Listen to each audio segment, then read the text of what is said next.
Hello and welcome to another edition of the Eternal Journey.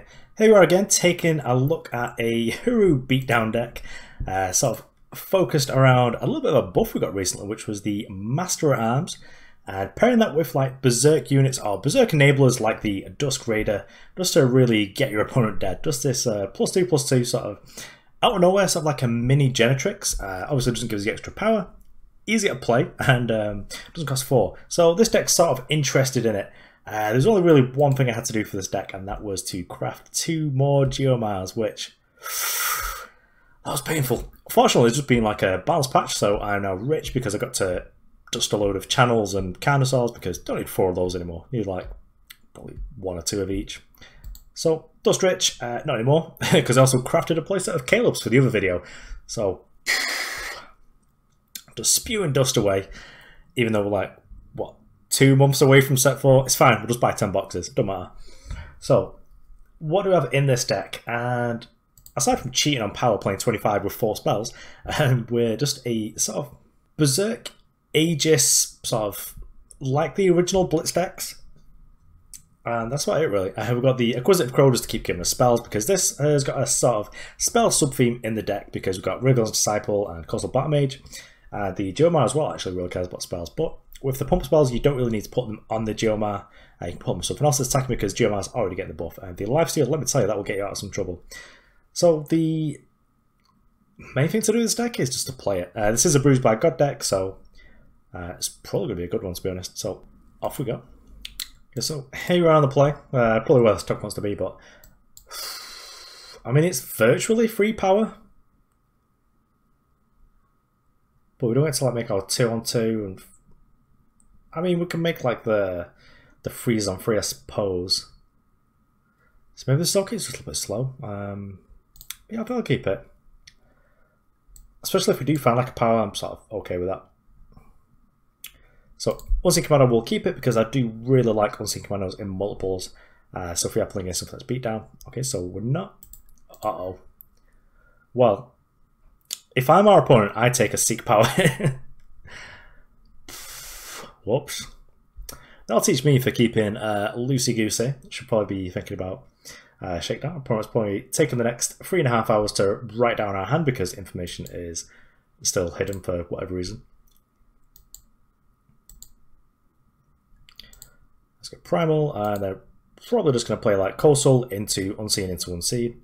And then at some point when we get to like 4, we'll just like play double spell, Rilgon plus Dusk Raider. Shakedown again? Well, I've got a 2-drop, so what are you taking? Dusk Raider's fine. Actually, yeah, let's play Unseen Commando out. Just got Master of Arms it maybe. Though I do generally, I think I prefer to Master at Arms on the Rilgon's Disciple.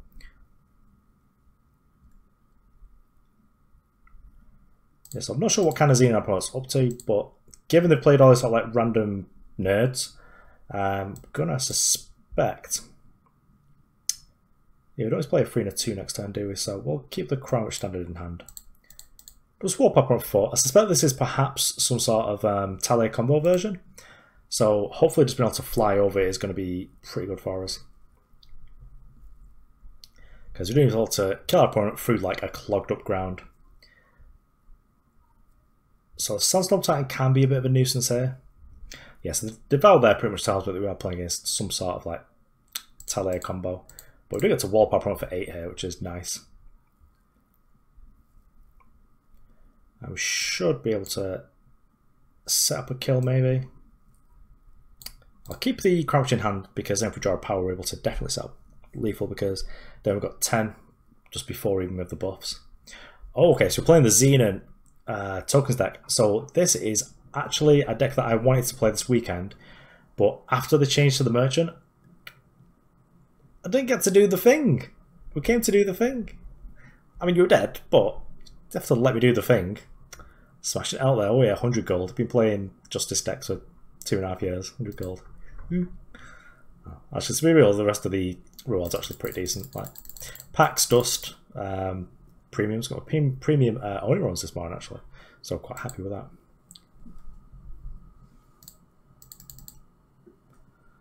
Okay, so this is quite a nice hand. We've got Diplo Seal to get us our second Justice. Then we also got like Rilgon's Disciple into Kosul, but I'm probably going to go for the Acquisitive Crow actually. I actually really do like the Acquisitive Crow, and I'll generally keep a hand that's got Crow in it, regardless of if it's good. Just because I enjoy the effect that the card's got.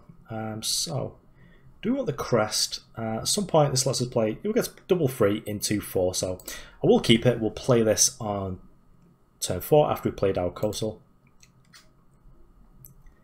Also, prefer this hand as well, because if our opponent is in the market for torching and annihilating, grab the Justice here, and then they've got a really good target in this, because this can deal a lot of damage out of nowhere, because Finest Hour here is effectively +7 or something.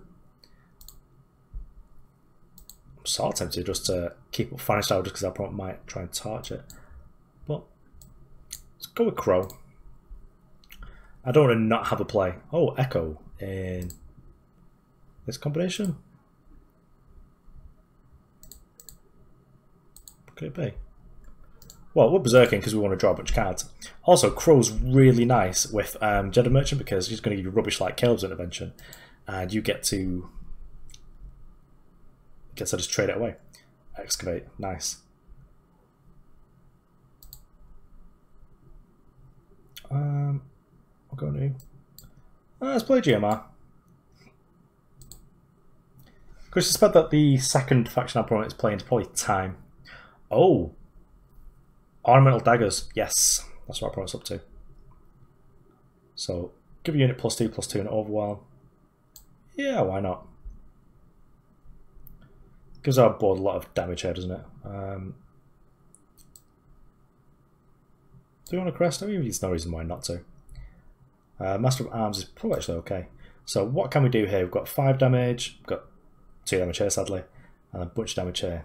Can we kill our opponent? Let's find out, because this is actually +3 over here, and it's like +6 here. So we do a lot of damage. We'll just kill our opponent.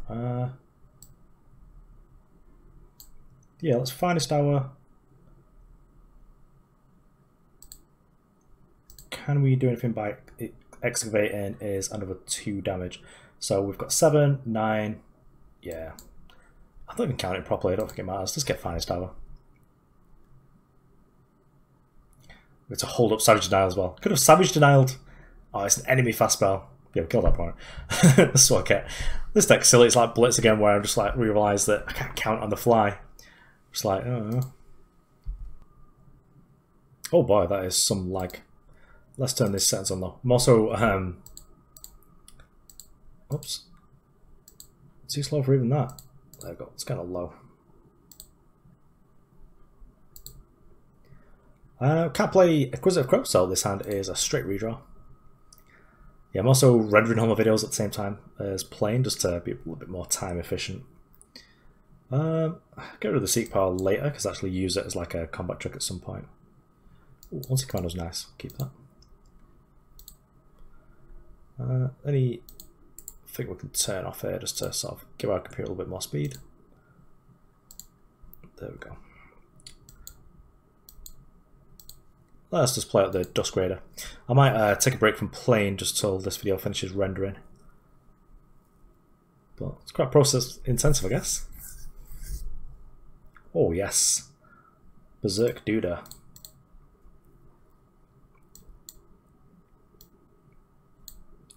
I mean, I suppose I could have just got like the Berserk unit down and played Seek Power, but it would have let us play the Geomar next turn.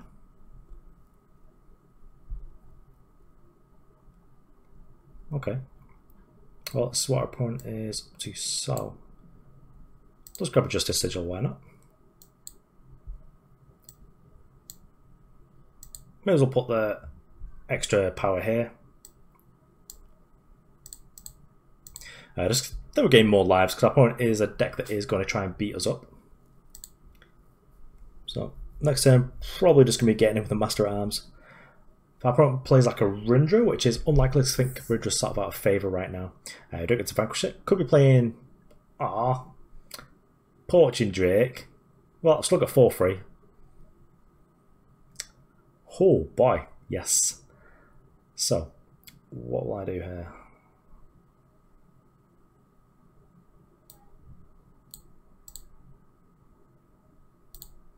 Let's try and trade here.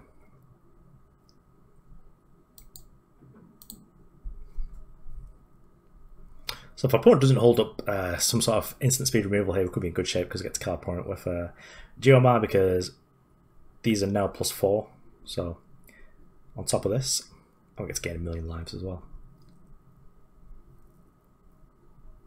Also, having endurance means that our opponent can't answer us with a Permafrost or anything like that. Has to be like Annihilate. I've not really looked at this deck list enough in detail to sort of know what that looks like. Yeah, no, because I can Vanquish you. And that seems good. So applies Seek Power plus Vanquish. Actually, if I can just kill our opponent in the air with this, so we just Vanquish for free, I guess.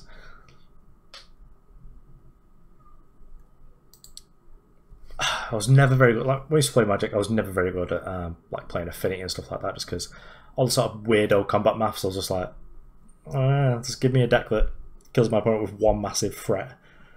I think that's why I like Sword of the Sky King, to be honest. It's just one big thing. So opponent's tapped out. So let's boot this. Look, it's a 14 him. Berserk in these like prowess units is just ridiculous. Because, yeah, but it's too much just like 12D chess for me.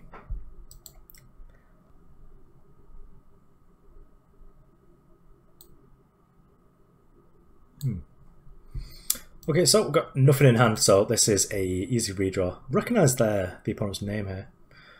Ugh. Well, we get no justice. Well, we'll got justice sources.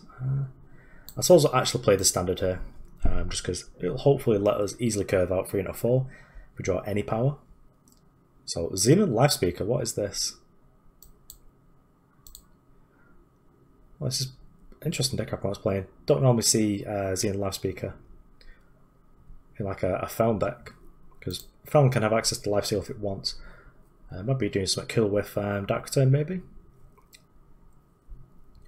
We're playing like a Felon Inspire, because there's a lot of sort of Inspire things that you can do. So colour deck means to get to grab like a lifesteal threat here.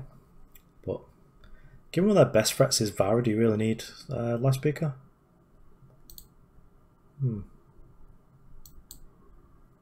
Cool, so what do we get here? I don't think we're going to grab anything. Just go play Unseen Commando, and then just play out the Geomar, and plus 5 style, that's a lot of damage, so probably won't need it. It's probably better just to deploy things to the board. Okay, right, okay. So, I probably get to do pretty cool stuff, because we're going to get to draw 3 cards, all of them have lifesteal. So, can't play our Acquisitive Crow. Well, in that case, I will just go and grab a... Yeah, Backlash should be good. Actually, I could have gifted battle to this, because then it'd have 2 battle skills that get puffed, but...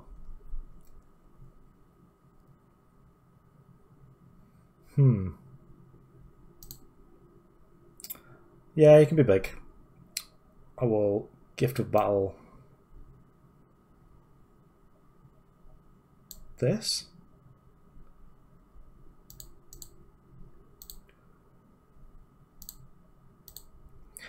This is sort of bad because it like trades with the Vara anyway. Probably should have put the Berserk here.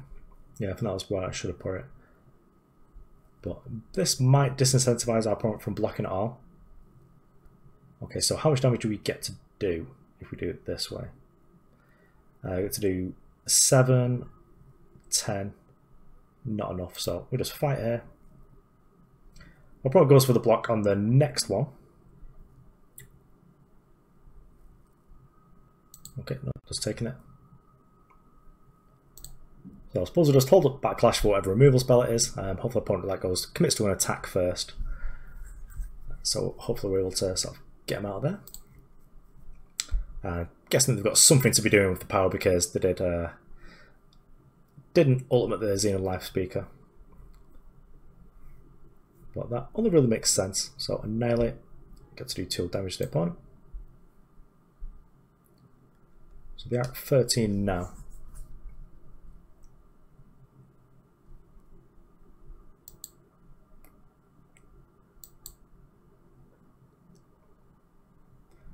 So Dusk Raiders an additional point later on. So we attack here with both. And our opponent doesn't block, but we can't kill him anyway because we've got 7 and go up to 10. So just fight here. I think this is probably the best of both worlds here because now we get to play Geomar.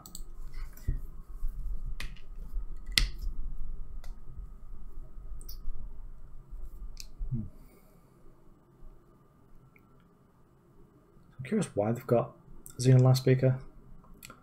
Okay, well they get to go up lives again here because they get to go to 11.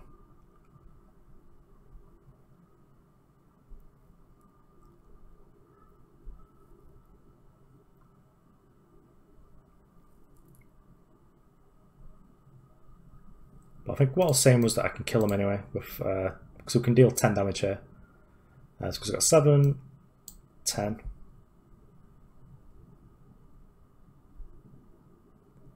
And then the 5D chess of trying to play this style of deck is that I get to win anyway.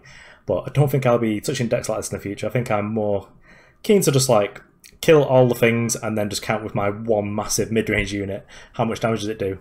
Oh, 8. Good. Dead. Okay, so here we are after crafting a playset of Geomar, the Steel Tempest. Actually wasn't the worst sort of thing to be doing. Maybe actually in the like Valkyrie's deck that Geomar is good enough to replace Spireguard because this can get explosive. If you've got a bunch of like interactive spells and you're doing stuff that is just like, I don't know, Torchy Thing, play Seek Power because that deck generally plays like a reasonable amount of spells anyway, and this is a Valkyrie. So it does get buffed by Baby Carrier. Maybe this is worth playing in that deck. As the Ricano deck probably wants to go a little bit more mid-range now anyway, rather than topping out for Carrier. Maybe being a little bit heavier in the middle and having, you know, decent 4s and 5s is good anyway. So maybe Geomar is good enough for that because Geomar doesn't actually look like the rest of the Valkyries. Like bald head, no white hair, and sort of eyes don't look weird. I don't know. I guess we'll find out about this dude's story one day. Anyway, next week, it is a little bit 5D chess for me to figure out, but I just never got these decks. I think if you look back at the sort of Blitz deck, which is actually one of my most popular videos now, you could just see me like, are they dead? Just throwing all the spells, but like, oh, they're dead. You know, what a surprise. That's sort of a recurring theme with me. But anyway, thanks for watching. I've been Absolves. I'll see you around.